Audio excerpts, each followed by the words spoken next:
de vous retrouver une fois de plus sur Gourmandise TV. Les fêtes de Noël, de fin d'année, le jour de l'an, approchent à grands pas.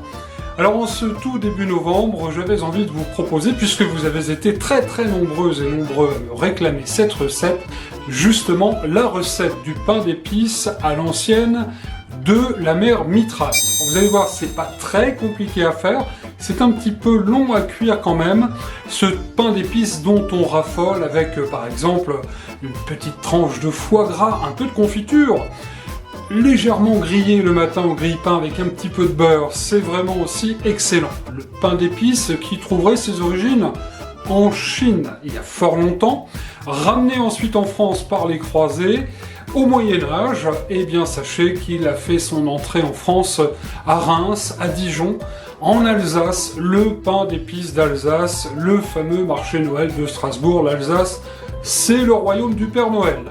On va tout de suite retrouver la recette de la mère Noël, de la mère Mitraille, pardon, sur Gourmandise TV.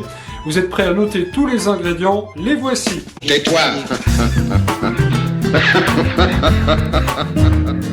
Et pour réaliser donc notre pain d'épices, il va nous falloir 250 g de farine, il va nous falloir 50 g de sucre, 220 g de miel, miel de votre choix. J'ai choisi là de prendre un miel de châtaignier, très parfumé. Il nous faudra des épices. Alors, on met ce qu'on veut. En l'occurrence, là j'ai choisi un mélange d'épices à pain d'épices. Il en faut 2 bonnes cuillères à café, 250 g de farine, 2 cuillères à café d'épices pour le pain d'épices.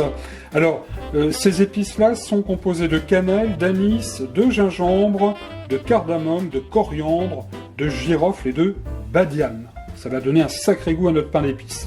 Et il va nous falloir une petite cuillère à café ou un sachet de levure chimique, que vous pourrez remplacer par du bicarbonate de soude si vous en avez. Il nous faut 10 centilitres de lait frais entier. Nous allons parfumer notre pain d'épices non seulement aux épices, mais avec quelques zestes de citron vert. Vous verrez, ça se marie très bien. Il nous faudra également 2 œufs frais, du beurre pour justement beurrer généreusement notre moule à cake qu'on va beurrer fariné tout à l'heure. Et puis une petite surprise, si on a envie d'un pain d'épices à l'orange, quelques zestes d'orange.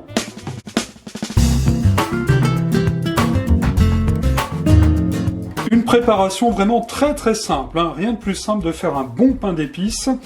Vous allez dans un saladier mettre tout d'abord la farine, on va mettre le sucre, voilà.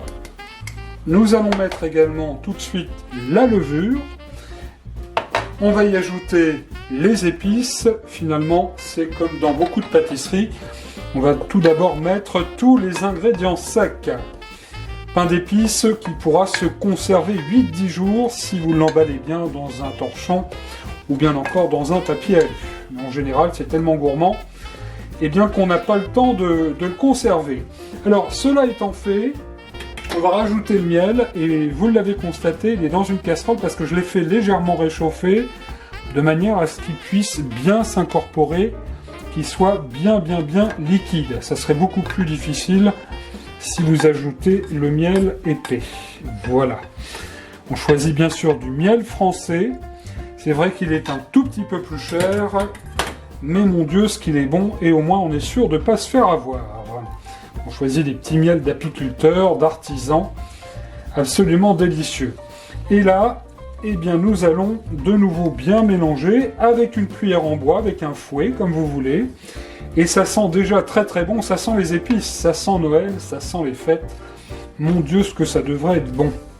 Alors, vous allez aussi d'ores et déjà pouvoir préchauffer votre four entre 160 et 170 degrés.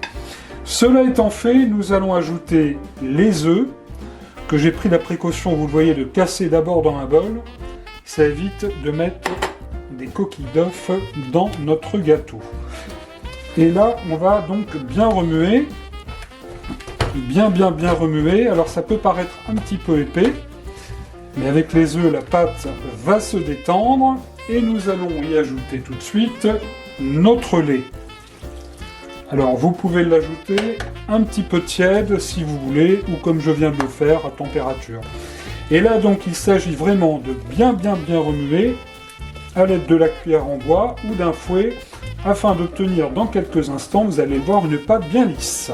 Voilà, là c'est parfait, la pâte est vraiment impeccable. À ce moment-là, eh bien, nous allons venir zester le citron vert.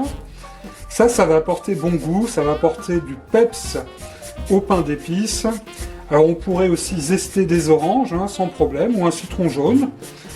Voilà, ça va vraiment apporter très bon goût. Alors on en garde un peu, parce qu'on en mettra aussi tout à l'heure, ce sera la surprise sur le dessus. Et comme on aime bien les oranges, orange et citron vert, on va venir mettre ces petites écorces d'orange confites comme ça dans notre pâte. Un tout petit peu.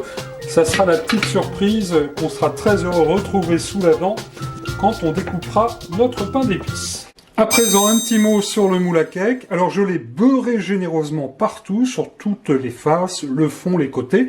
Et ensuite, eh bien, je l'ai fariné comme il faut. Alors une petite cuillère de farine dans le moule et puis après, on fait tout le tour en tapotant. Donc beurré, fariné pour le moule. Lequel je viens tout juste de remplir. Vous voyez, la pâte arrive à peu près à la moitié, ça va monter un petit peu quand même. Hein. Alors c'est parti, cuisson donc pour une bonne heure, 1h15 même, on contrôlera la cuisson à 160-170 degrés. Chaud devant, comme on dit au restaurant. Ouh, il est beau, ça sent très bon en tous les cas dans la cuisine de Gourmandise TV. Il a bien monté, on croirait presque à un cake, mais attention, c'est un pain d'épices. Contrôle de la cuisson avec le petit couteau. Hop, vous voyez, ça ressort impeccable.